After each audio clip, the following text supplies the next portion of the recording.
Good morning, my dear student.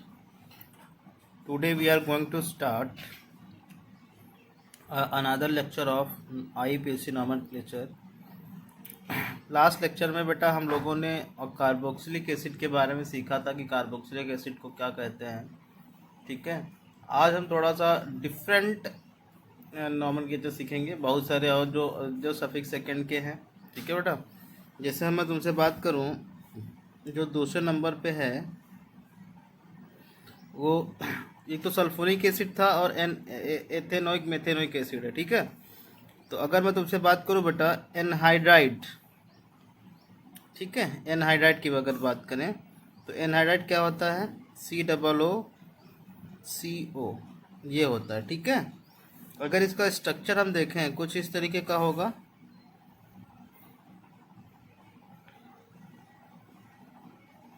जहाँ से दी दोनों जगह से कनेक्ट कर सकता है, तो इसको सफिक्स सेकंड में क्या कहते हैं बेटा, एनहाइड्राइड कहते हैं।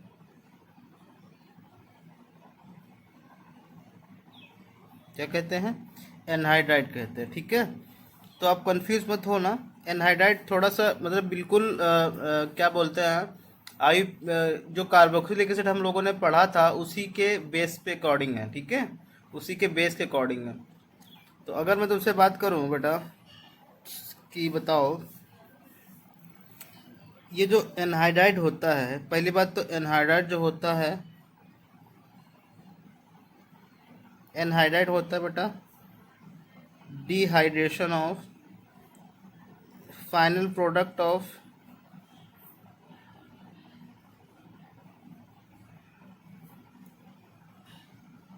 डिहाइड्रेशन ऑफ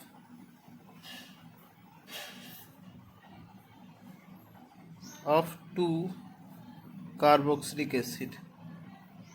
जब दो कार्बोक्सिलिक एसिड का डिहाइड्रेशन होकर प्रोडक्ट बनता है उसको हम क्या कहते हैं, बोलिए, उसको हम एनहाइड्राइड कहते हैं। ठीक है, जैसे मैं तुमसे बात करूँ, जैसे यहाँ पे मैंने एसिटिक एसिड ले लिया, ठीक है बेटा, और यहाँ पे हमने प्रोपेनोइक एसिड ले लिया, दो ले लिया। ठीक है, तो एनहाइड्राइड मतलब डिहाइड्रेशन तो वाटर का निकलना। तो वाटर कैसे निकालोगे, देखो पहले तो स्ट्रक्चर वाइज बनाना बेटा इसको। ये एक एसिटिक एसिड है बेटा, और इसको हम उल्टा लिख ले रहे हैं, इसको हम उल्टा लिख ले रहे हैं इस तरीके से। ठीक है, अब डिहाइड्रेशन मतलब वाटर का निकलना, तो वाटर कैसे निकलेगा, यहाँ से आप क्या कर दोगे, इस तरीके से एक वाटर का मॉलिक्यूल निकाल दोगे। जो फाइनल प्रोडक्ट बनेगा वो क्या होगा, डिहाइड्रेशन। ये देखो आ गया, ये देखो सेम टू सेम आया कि नहीं आया बेटा। चाहे इसको इस तरीके से लिख लो, चाहे इसको इस तरीके से लिख लो, ऐसे, चाहे ऐसे लिख लो। ठीक है, तो आप लोग कंफ्यूज मत हो ना, धीरे धीरे चिप्स ये समझ में आएंगी। चाहे तो इसको इस तरीके से भी लिख सकते हो, CH3CO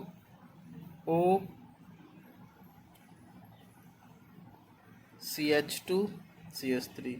बस यहाँ पे C से ये CH3 ग्रुप लगा है और इधर इथिल लगा हुआ। ठीक है, बात समझ गए। तो आपको बस नाम लिखने से मतलब है, लिखते वक्त क्या लिखोगे नाम, जो अल्फ़ाबेट के अकॉर्डिंग जो भी एसिड इसमें मिक्स है, जो जो एसिड इस एसिड में कौन कौन से मिक्स हैं, एक तो एथेनोइक है और प्रोपेनोइक है। तो ए पहले आता कि पी पहले आता है, बोलिए, ई पहले आता ना, तो क्या हो जाएगा, एथेनोइक प्रोपेनोइक एनहाइड्राइड। ठीक है, तो आपको ये देखना पड़ेगा कि ये जो ग्रुप है बेटा, इस ग्रुप के दोनों तरफ कैसे ग्रुप लगे हैं। इफ़ यहाँ पे केस नंबर फर्स्ट के रूप में लिख लो, if group contain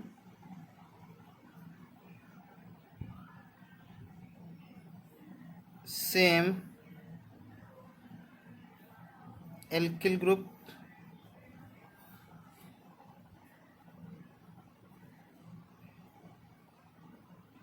then we use only one IUPAC name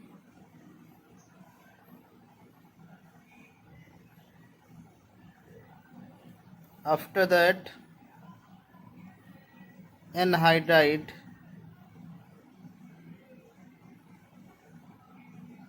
was used। मतलब केस फर्स्ट ये कहता है कि अगर group same alkyl group contain रखता है दोनों, यानी कि यहाँ इधर भी सेम ग्रुप इधर भी सेम ग्रुप, मतलब ये चीज़ सेम अगर हो रही हैं तो आप किस तरीके से उसका नाम लिखोगे बेटा, वो बता रहे हैं कि if group contain same alkyl group then we use only one IUPAC name after anhydride was use. Name use करोगे दो, केवल वो एक नाम यूज़ करोगे और उसके बाद एनहाइड्राइड वाज यूज़ कर लोगे। ठीक है, जैसे मैं तुमसे बात करूँ बेटा, यहाँ पे जैसे ये है CH3 COCO CH3, तो यहाँ पे देखो बेटा सेम है कि नहीं है। अब यहाँ पे सेम है क्योंकि इस वाले यहाँ पे CH3 लगा, यहाँ भी CH3 लगा, बट यहाँ पे कार्बन कितने हैं, दो हैं, एक और दो, इधर भी दो कार्बन, यानी कि ये क्या है बेटा, सिमेट्रिकल है। और सिमेट्रिकल के लिए क्या यूज़ करोगे, जो आपने IUPAC नेम लिखो, किस तरीके से लिखोगे, एथेनोइक एसिड से ये बना है तो क्या ले जाएगा एथेनोइक, तो क्या हो जाएगा ethanoic anhydride. Anhydride word use कर लोगे बस, तो आप समझ जाओगे कि एथेनोइक मतलब एनहाइड्राइड एथेनोइक वाला है, दो एथेनोइक एसिड है उसके अंदर। ठीक है, बात समझ गए। तो अगर सिमेट्रिकल है तो आपको सिंपली उसका नाम लिखना है, किस एसिड से बना है, और एनहाइड्राइड यूज़ कर लेना है। और case number 2, if group contain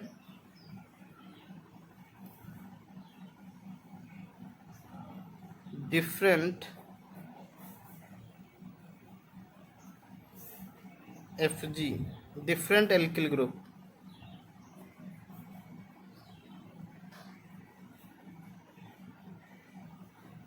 then we use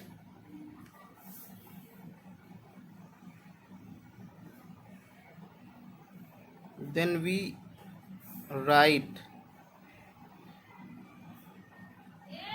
alphabetically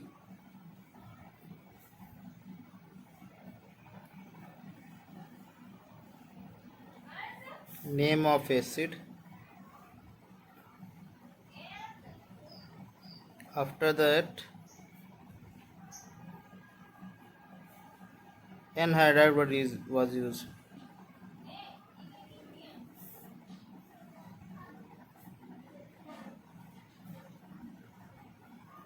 देखो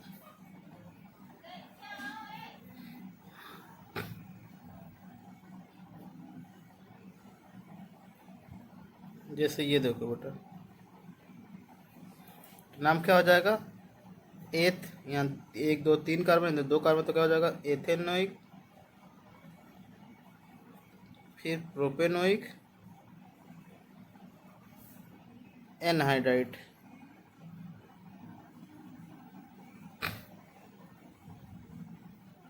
ठीक है, जैसे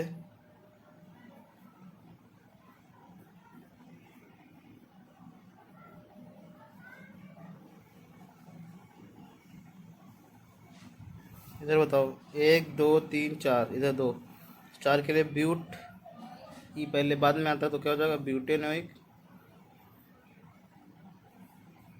फिर एथेनोइक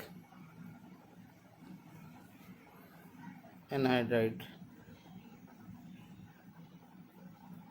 ठीक है, और अगर सेम आ जा रहा है दोनों तरफ, चाहे इसको ऐसे एक लाइन में भी लिख सकते हैं तो कोई दिक्कत नहीं। इसका नाम क्या हो जाएगा, 1 2 3, 2 कर लो 3 कर लेते हैं, तो इसका नाम 1 2 3, इधर भी 1 2 3, तो क्या हो जाएगा प्रोपेनोइक एनहाइड्राइड।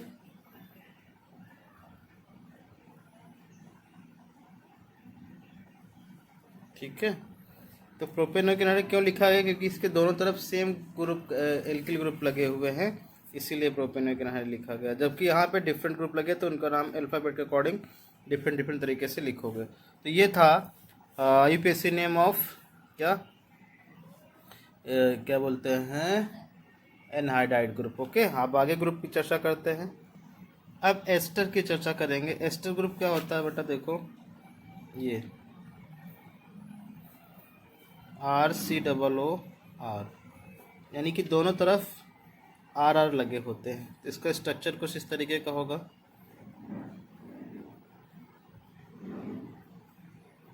ठीक है, इस तरीके जैसे एग्जांपल देखो, जैसे यहाँ पे ये लिखा है CH3 COO CH3, तो CH3 एक मिथिल ग्रुप होता है, तो क्या हो जाएगा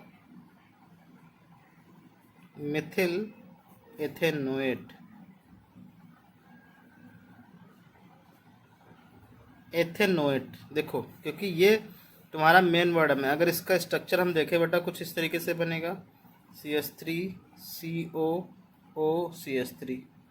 तो यहाँ पे यहाँ तक तो एक मेन चेन होगा, क्योंकि मेन चेन में ये आ रहा, बोलिए, और ये हमेशा जिसके साथ ये रहेगा वो मेन चेन को कंसिडर किया जाएगा। और ये क्या है मिथिल है, और ये ग्रुप क्या होता है बेटा O8 होता है। सफिक्स सेकेंड में क्या बोलते हैं इसको O8 बोलते हैं। बोलते हैं कि नहीं बोलते हैं बताओ।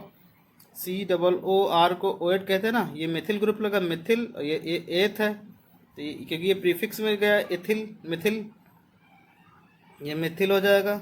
ये कहाँ गया है बताओ, 1 2 2 के लिए क्या हो जाएगा एथ एन, और सफिक्स सेकेंड में COO क्या कहते हैं O8 कहते हैं, तो मेथेनोएट हो जाएगा। ठीक क्या हो जाएगा मिथिल एथेनोएट, जैसे कि मैंने यहाँ लिखा है। दूसरा एग्जांपल देखिए,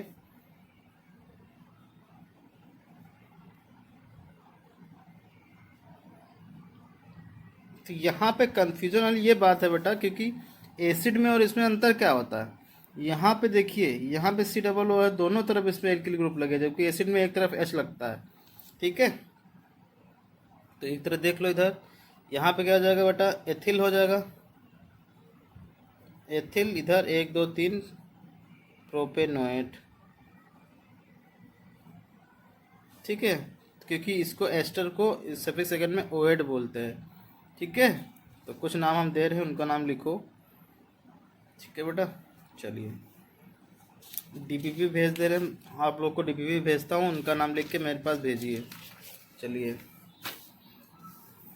ये DPP नंबर कौन सा है, सेकंड है।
चलो ये सारे नाम लिख के मेरे पास भेजना सारे बच्चे, ठीक है। जो भी डाउट हो तो पूछ सकते हो आप। बस ये लास्ट 1-2 लेक्चर लास्ट हैं, ये कल लास्ट हो जाएगा इस IUPAC का लेक्चर, ठीक है बेटा। चलिए, थैंक यू।